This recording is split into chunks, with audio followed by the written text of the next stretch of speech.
Welcome, my fellow leaders and listeners. This is Succession, a podcast about the pursuit of success, the art of leadership transitions, and the legacies that shape our future. I'm Kori Grillo, and in each episode, we explore what it means to lead with impact, adapt through change, and create a lasting mark on the world of business.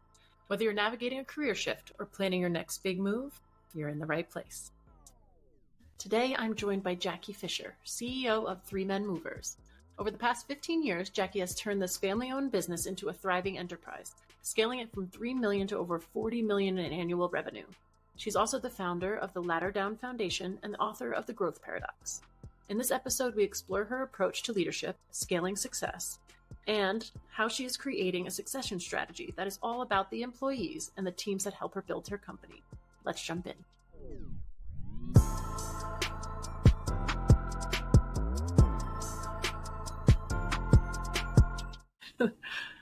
Hello, Jacky. I'm so glad you're here with us today. Welcome to Succession. It's great to be here. Thank you for having me on. Yeah, I appreciate you taking the time. I know it's a busy world in your world, but I would really love to share your experience, all the things you processed, the book that you have written and now is out there in the world sharing all your information and insights. Can you give us a little background just to kick it off on Three Men Movers, your role and how it all originated? Yeah, sure. So originally my dad started the company when he was 50 years old, which is pretty old to start a company. Yeah. And he was a serial entrepreneur, but he wasn't the kind that started a company, raised it to be sold for millions of dollars, and then took the money and started another company. Right. I think he was more of your typical entrepreneur that started a business, failed, gathered themselves up, started another one, failed, and did it over and over again. And when he was 50 years old, he was kind of at the end of his rope. And he had a furniture company that built furniture, and he sold that company. That company went under. And he was left with this old delivery truck and a stack of bills. And my mom was making minimum wage at the public library. Wow. And so they got this business up and running and put an ad in the local newspaper saying that he could move furniture. And that's how it started. And so when I was 12 years old, I got into the business. And I was the original secretary and salesperson. So That's I would awesome. answer the phone when I got home from middle school. Wow. And book moves and schedule them. And then I went away from the business, and I was in art school, and my dad had a massive stroke in 2002. And so about a year later, he was really struggling, kind of keeping everything together. He asked me to come in for a couple of weeks to help him. And I went into the business for what I thought was a few weeks, but like a year later, I was still helping him out. Yeah. And at that time, I realized two things. And the first thing is, I actually loved business, and I think I kind of had a natural a natural sort of instinct for it. Yeah. But what I didn't love is working for my dad. And so that's the second thing I learned is I didn't like working for my dad. And there's a lot of dynamics with family businesses. I think with businesses that, just regular companies, there's some boundaries set. But when it comes to a family business, those boundaries kind of get tossed aside because you don't have a lot of boundaries with your family. Sure. And so it was very hard to work for him. And I decided to quit my job. So I quit my job. And about a week later, the movers found out that I had left the company, and they went to my dad and they said, "We want you to hire your daughter back. We would like her to run the company." Wow. So they all got a sheet of paper, and they wrote their name on the back of the paper, and they gave it to my dad. And it was on the back of a yellow invoice. And actually, oh my gosh, that's the yellow invoice right there. I have it hanging on my wall. I love that. My parents, many years later, they framed it for me and gave it to me. So I came back into the business, and again, I didn't know anything about business. Yeah. And I had to teach myself everything I could learn about business, and that's how it happened. I ended up buying the company from my dad. He had started making money so late in life, he didn't really have money to retire. So giving me the business wasn't really an option for him. Right. And I think that if he would have gave me the business, I don't really think I would have appreciated As it. much. Because, if you don't have to pay for something, the value isn't there. But I had to pay for the business. Wow. and I paid them off in 2019. But by then, my dad passed away in 2016. So the last check I took, um, I used to ACH the money to their account every month, but the last check was so important. It was like a 15-year loan that actually printed the check, and I flew up to my mother. She moved back up north, and I handed her the check in person. It was like the last check. What a It moment. was pretty exciting. Wow. There's so much I want to dig into just from that story alone. But I just want everybody to hear that you bought the company from your father first. Like what? I never Yeah. heard that. Usually you hear of Yeah. people handing it down or it's just a Yeah. transition, blah, blah, blah. But wow, that's It was, profound. yeah, it was a really good thing for him because he did not have the money to retire. They Yeah. were not financially, I mean, they had some money saved, but it wasn't enough. Right. And putting it out on the open market, at that time, our business didn't have a lot of assets, and you valued your company on assets. And we Right. didn't own our own trucks. We didn't have a lot of assets. And so the value of the business wasn't Right. what it should have been. And the business cash flowed. It was a good company, but he wasn't going to be able to get what he could have got from it. Sure. But I was willing to pay him that. And it was definitely a win-win. He got to retire and I got the opportunity of a lifetime. So it was great. And it went from there. But take me back to 12, when you're 12 years old, first of all. And I mean, that's a really like character shaping like activity to go in and work at 12 years old and work for your family business. And I'm sure after seeing so much challenge that your family went through with the businesses they started before, what did that mean to you? If I look at who I am as a businesswoman, I kind of divide my education up into thirds. I like the number 3 because, my company's 3 men movers. Right. 3 different sections. Yeah. And the first section would be growing up in a family business.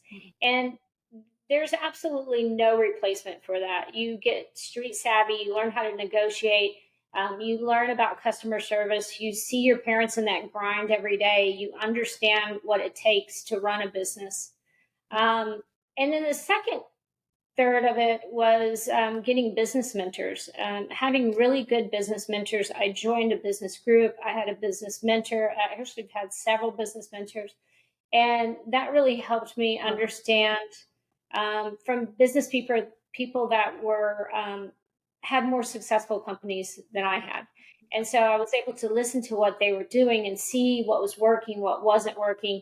And I think that there's 2 ways to get experience. You either do something and fail, or you listen to other people and you don't have to go through that learning curve of failing over and over again.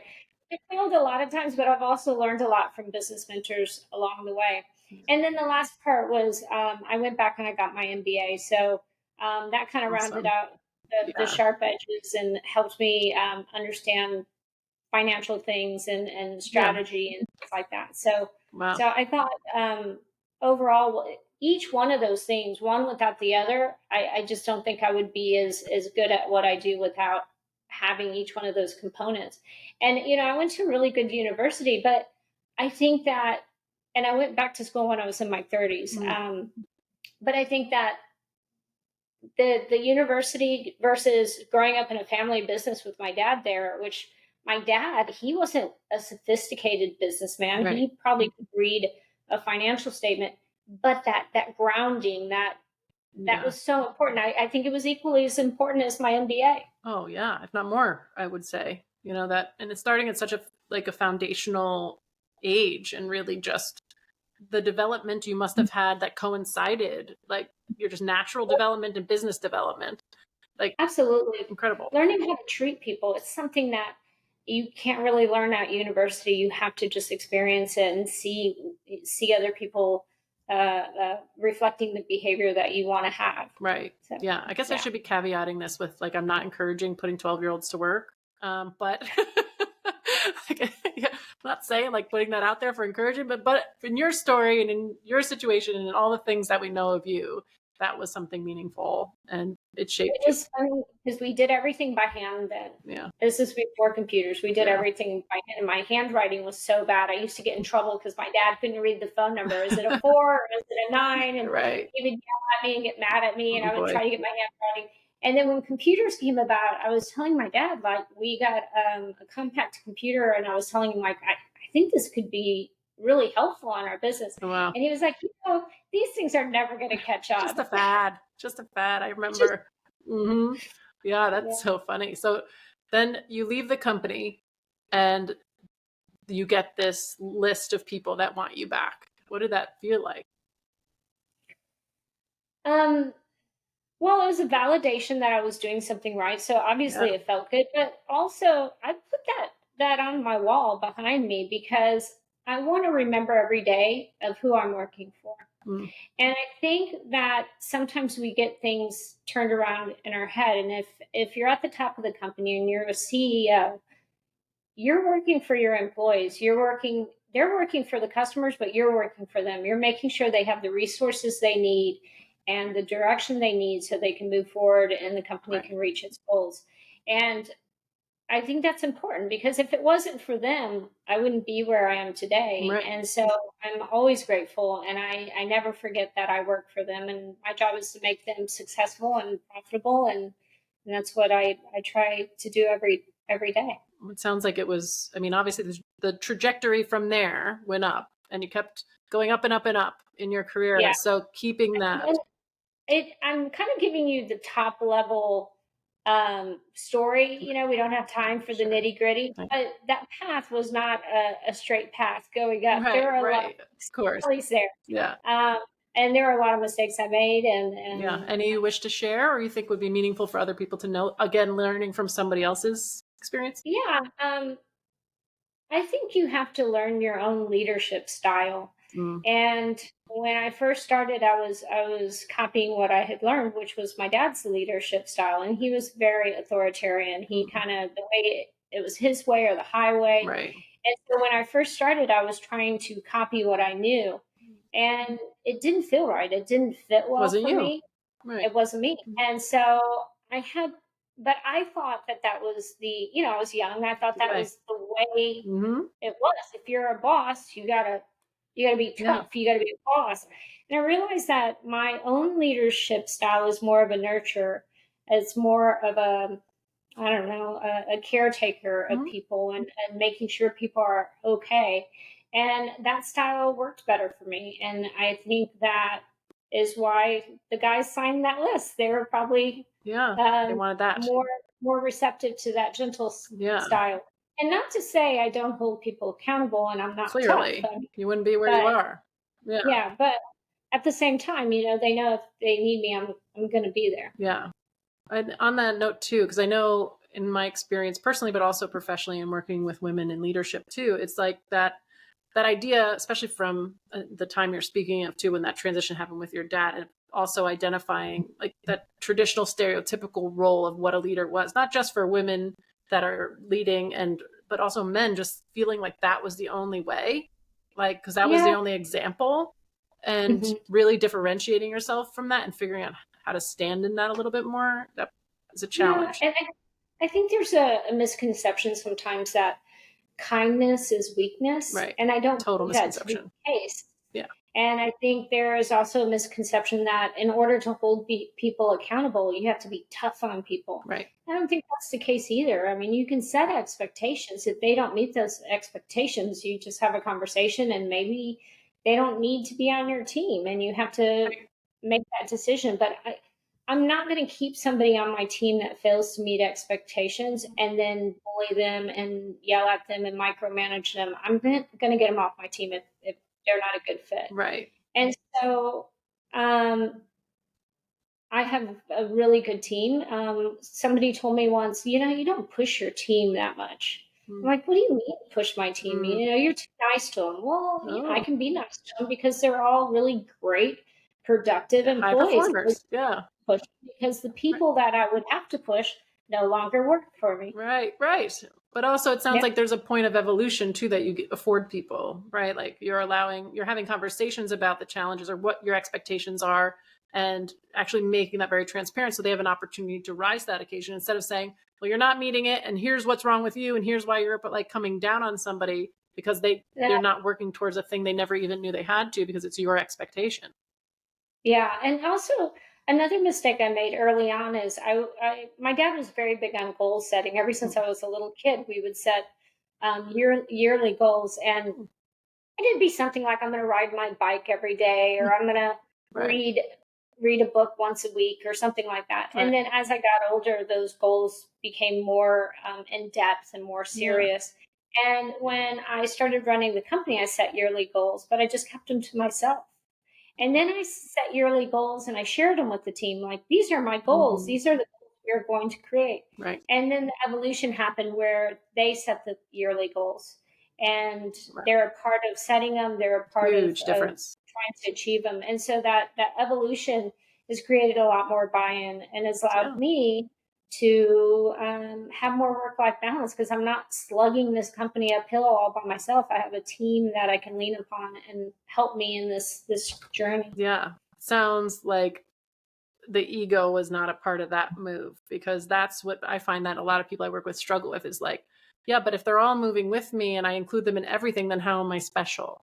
Right? Like, will they need me anymore? And it's like, well, it's about the company. It's not about you. So what's the priority? Yeah, And absolutely. Absolutely. That's a huge thing. And I'm glad you mentioned that, because it's definitely about the company. And when you finally realize that, I mean, you always think it is, but like, I think there was a epiphany for me right around 2010. So that was about 14 years ago. Um, and I realized that because I realized that our weekly meeting was focused all around me.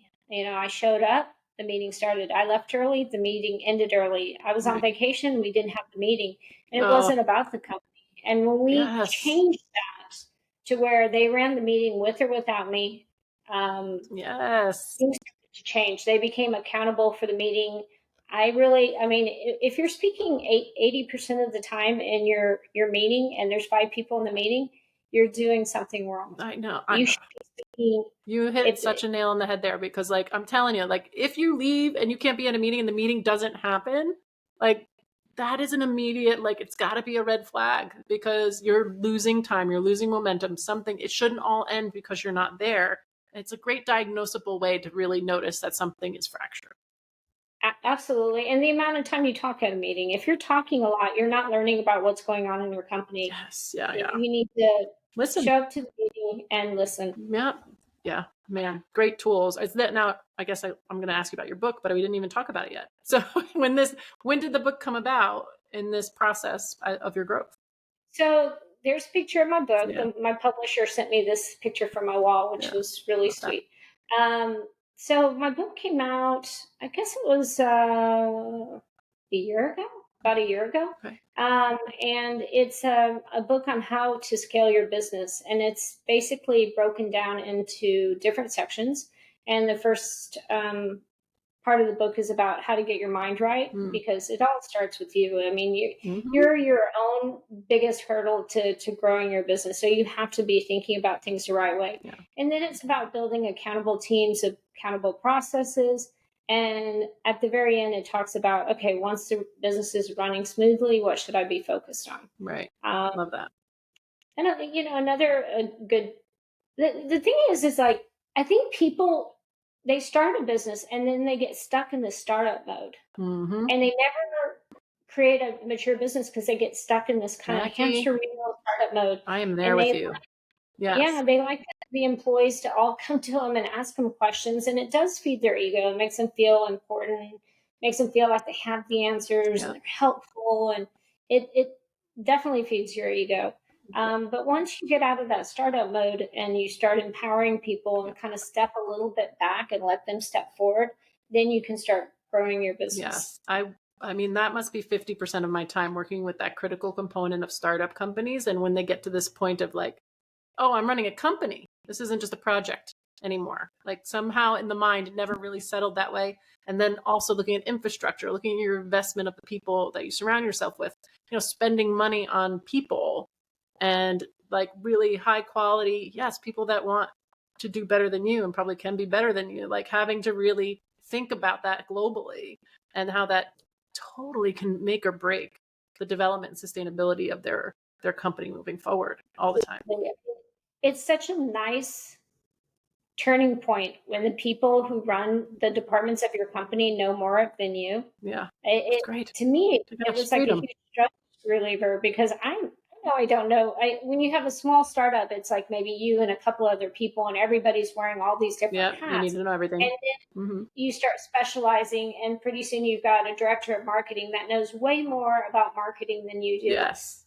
Technology knows way more about technology. Your accounting, everybody knows more than you do. And it's actually awesome, because you can you can ask them questions. They're not asking you. You're like, what do we do next? And they have the answers, and they're like better answers than you could ever come up with. That's amazing. Yeah. So I'm glad you're talking about this in general. I have no doubt that the book will set people up for success in that way as it moves through those kind of stages. And now I guess the most, important thing for me to ask you, since this podcast is called Succession, what does that look like now for you and moving forward and what you've been thinking? Yeah. So I thought about different things. I've explored a lot of different things, because I'm kind of one of those people that I plan for the future, and I plan how things are going to happen. And it's part of my DNA that I want to take care of people. I want people to be okay. Yeah. And so I did explore selling my company to a venture capital company. Okay. And I did interview a couple of companies that were interested, and it just wasn't a good fit. It didn't feel right. Something was off. I didn't think they were going to take care of the people or the clients, because I looked at other companies they owned, and I looked at the customer reviews that they didn't respond to. And, I just did some probing. I was like, they don't really fit what I want. Right. So then I looked at the ESOP way of kind of divesting ownership shares. And I didn't like that either, because we have employees here and we have contractors, and I wanted my loyal contractors to be a part of the company moving forward. Yeah. Right. And so I found a unique way to sell your company called an EOT, Employee Ownership Trust. Yes. And this is very, very common and popular in Europe. Yeah, but it's not very common.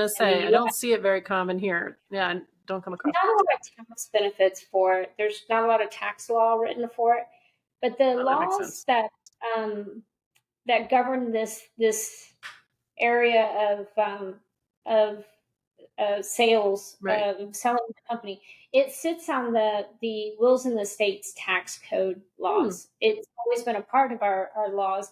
And so basically what you do is you sell your company to a trust account, and that trust account takes care of the employees. So they are the beneficiaries of that trust account. Wow. And the reason I learned about this was the owner of Patagonia did something very similar. Oh, right. Yeah, he sold his company, but he didn't sell it to a trust for the employees. He sold it to a trust for the environment. So he sold it to a nonprofit. Right.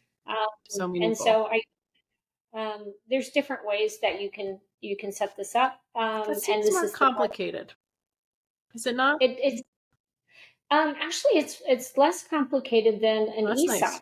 Huh. An ESOP has a lot of government rules that you have to follow, and you have to have the company audited all the time and so forth. And you have to buy people out when they leave. For an employee ownership trust, if you're working for the company, you get a bigger percentage of the profit. You get the profit from the company. Wow. That is distributed through the trust. But once you stop working for the company, you no longer are entitled, and you don't have to buy somebody out of it. You don't have to hold reserves or do all this sort of accounting, policy and stuff. Right. So it is a lot simpler. Wow. I guess people would just be, it sounds terrible, but just worried about the fact that they wouldn't get as much themselves from that process. You can sell it for, you have to justify, you have to get appraisal, but you can get a fair market appraisal and sell it for that. Yeah. The only thing is that there are, here's one of the pitfalls. The pitfalls is it might be difficult to go out and get financing. So me as an owner, I'm not just going to be able to get a check for a ton of money and walk away. Right. I will probably have to do owner financing, at least for the first portion of it. Right. And so it kind of feels weird because your money that would normally go to you anyway is going to go to the trust to pay you. So you're kind of paying Right. yourself. It's a little bit weird. Yeah. But I've been successful and I've saved my money. And this is something that I want to do with my heart. And, I'm not going to let money Yeah. get in the way from Logistics. Yeah. And money. Yeah. I not- mean, it, it definitely isn't for everyone. If you maybe have it a should company, be. Maybe it should be, Jacky. well, it depends on how you feel about your company. Yeah. I know a lot of people that feel about their company like it's a commodity. I got this company. I'm building this company. I'm going to Right. make a bunch of money, True. and then I'm going to sell it, and I'm going to make a bunch of money. Right. But to me, there's a lot more emotional baggage maybe tied up in this company. I mean, it was my dad's legacy. It was something he created. It was something he passionately loved. He sold it to me, and I lovingly took over and ran it to the best of my ability because of that connection with my father and because of the connection with the drivers who put me in trust of this company. So I feel like my job is to lovingly take it and put it somewhere. And I know it's not for everyone, but it works for me. Yeah. I think I have 2 children, but I think the biggest gift you can give your children is not to burden them with something they don't want to do. Wow. Pushing kids into the family business, it's not good for the kids and it's not good for the business. Right. 100%. I mean, it sounds like you made a company like by the people and for the people.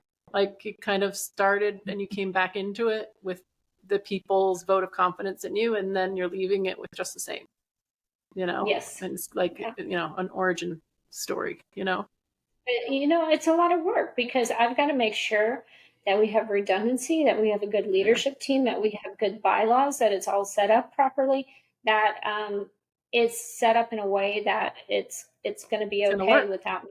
Yeah.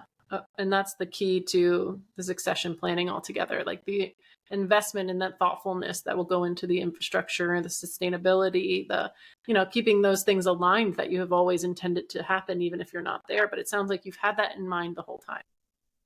Yeah. So we're working on it. The only thing that we kind of lack right now is that long-term strategy component. So we have a strategy meeting next month. We have a yearly meeting, and my job at this meeting is to shut up, to not say a word, to see how my team figures out how to handle this meeting. There might be tape involved that I use to tape my mouth just to remind myself to be quiet. Right. But they gotta learn how to do it, and I gotta let them kind of struggle through this process because, and it is a challenge because sometimes I know the answers.